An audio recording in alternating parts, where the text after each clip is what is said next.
여러분, 시간 여행을 하는 상상을 해본 적이 있나요? 우리는 시간을 거슬러 여행하는 꿈을 꾸어봅니다. 시간 여행은 영화나 드라마의 소재로도 자주 사용되고 있습니다.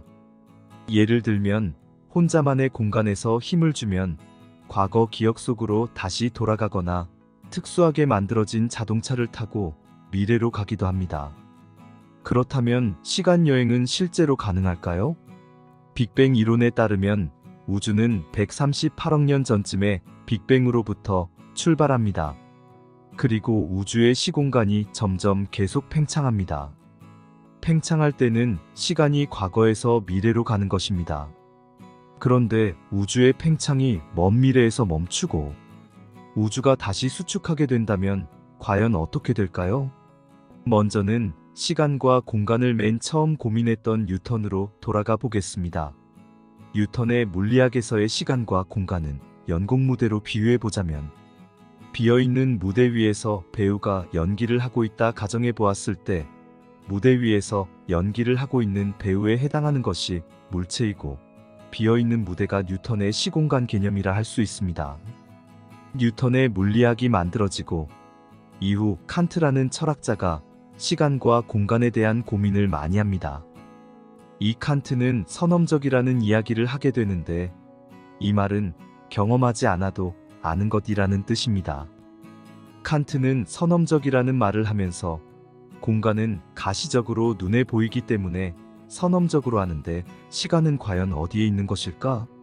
라는 질문을 하게 됩니다. 그 누구도 시간은 눈으로 보는 사람이 없기 때문입니다. 칸트는 오랜 고민 끝에 시간은 마음속에 있는 형식이라 정의합니다. 이 칸트와 뉴턴의 시공간 개념은 물체가 있으나 없으나 시공간은 물체의 운동을 기술하는 형식이라 정의 내립니다. 그런데 이 칸트와 뉴턴의 시공간 개념을 급격하게 변화하게 만든 과학자가 등장하는데, 그 인물은 바로 아인슈타인입니다. 아인슈타인은 두 개의 상대성 이론을 발표하는데요. 첫째는 특수상대성 이론이고 둘째로는 일반 상대성 이론입니다. 특수상대성 이론은 움직이는 사람의 시간은 가만히 정지해 있는 사람의 시간보다 더 느리게 가고, 움직이는 사람이 얼마나 빨리 움직이느냐에 따라서 시간과 공간, 이 자체가 달라질 수 있다 말합니다. 특수상대성 이론을 발표한 이후 일반 상대성 이론을 발표하는데요. 질량이 있는 물체가 있으면 그 물체 주변의 시간과 공간이 변형된다라는 것이 아인슈타인의 일반 상대성 이론입니다. 여러분, 이 일반 상대성 이론을 통해 블랙홀의 존재를 알 수 있게 되었다는 사실을 알고 계셨나요? 블랙홀 주변은 시공간이 급격하게 변형되게 됩니다. 그럴 때 블랙홀이 특이점을 갖게 되는데요. 그렇다면 블랙홀 주변의 시간과 지금 우리가 있는 위치의 시간이 다르게 흐르는 이유가 무엇일까요? 정지해 있는 내가 움직이는 관찰자를 보면 그 움직이는 사람의 시계는 느리게 갑니다. 이게 바로 특수상대성 이론의 효과인데요. 이를 실험적으로 본다면 위아래 두 거울을 서로 마주보게 설치하고 아래에서 빛을 출발시킵니다. 그러면 위 거울에 닿게 되고 거울에 반사된 빛이 다시 아래로 내려온다고 가정하면 장치를 들고 있는 나는 계속 빛이 거울에 반사되어 왔다 갔다 하는 것을 보게 됩니다. 이제 장치를 들고 있는 내가 움직이기 시작할 겁니다. 장치를 들고 있는 나는 장치와 같이 움직이기 때문에 빛이 위아래로 움직이고 있지만, 멀리서 지켜보는 사람은 빛의 움직임이 위아래의 일직선이 아닙니다. 멀리서 움직이는 나를 보는 사람은 빛이 지그재그로 움직이는 것처럼 보게 됩니다. 멀리서 움직이는 나를 보는 사람은 빛이 움직이는 거리가 더 멀어지게 되는 것입니다. 그런데 아인슈타인의 특수상대성 이론에서는 누가 봐도 빛의 속도는 다 똑같다라고 말합니다. 이 말은 빛이 움직이는 거리는 더 멀어도 빛의 속도는 똑같다라는 말입니다. 거리는 속도 곱하기 시간입니다. 이는 빛이 움직이는 시간이 더 길어져야 된다는 말입니다. 아인슈타인의 특수상대성 이론은 두 가지의 가정이 있습니다. 하나는 누가 봐도 빛의 속도는 똑같다라는 것이고, 또 하나는 등속으로 움직이는 관찰자라면 물리 법칙이 누구에게나 똑같이 적용된다는 것입니다. 이 가정을 쉽게 생각해 보면 지금 지구를 돌고 있는 GPS 위성은 지구의 자전보다 더 빨리 움직이고 있습니다. 지구에 있는 우리가 보기엔 우리가 정지해 있고 GPS 위성이 빨리 움직이고 있기 때문에 GPS 위성의 시계가 지구에 있는 우리의 시계보다 더 느리게 갑니다. 이게 특수상대성 이론의 시간 지연 효과입니다. 그런데 여러분, 우리의 시간은 왜 한 방향으로만 흘러갈까요? 시간은 과거에서 현재를 걸쳐서 미래로 갑니다. 미래에서 과거로는 시간이 흐르지 않습니다. 양자역학의 제한 등 여러 가지 관점의 제한들이 있는데, 그중 우주론적인 시간의 제한을 살펴보겠습니다.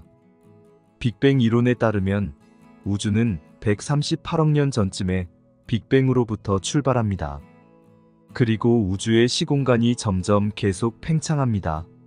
그렇게 우주는 계속해서 시공간이 팽창하고 있기 때문에 시공간이 과거에서 현재를 거쳐 미래로 끊임없이 뻗어나가는 것입니다.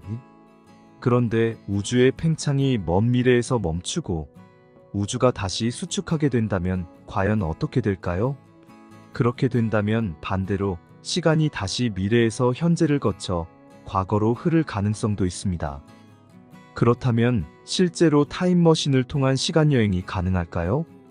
타임머신을 이용해 미래로 가는 것은 얼마든지 가능합니다. 사실은 타임머신을 타지 않아도 우리는 미래로 가고 있습니다. 그런데 우리 모두가 다 미래로 가고 있는 것이 되겠죠. 우리가 원하는 시간여행은 바로 이것입니다. 모든 사람을 제외하고 나만 10년 후인 미래를 보는 것. 타임머신으로 우리가 미래로 여행할 때는 사실 나 그리고 타인을 비교하는 것입니다. 내가 미래로 더 빨리 갈 때 그때를 미래로 시간여행한다고 말할 수 있습니다. 미래로 시간여행은 생각보다 쉽습니다. 지구를 떠도는 인공위성처럼 움직이는 물체는 시간이 더디게 가는 원리를 이용하면 됩니다. 우리가 광속으로 엄청나게 먼 거리를 갔다가 다시 돌아오면 우리의 시간은 지구의 시간보다 더 느리게 흐르게 되기 때문에 결과적으로 미래로 시간여행을 하는 것과 같습니다. 미래로의 시간여행은 가능한데, 그렇다면 과거로의 시간여행은 과연 가능할까요? 안타깝게도 대부분의 물리학자들은 과거로의 시간여행에 대해서는 불가능하다는 판단을 하고 있습니다. 그 이유는 결과가 원인보다 먼저 발생할 수 없기 때문입니다. 그런데 만약 과거로 시간여행을 가게 되면 어떻게 되는 것일까요?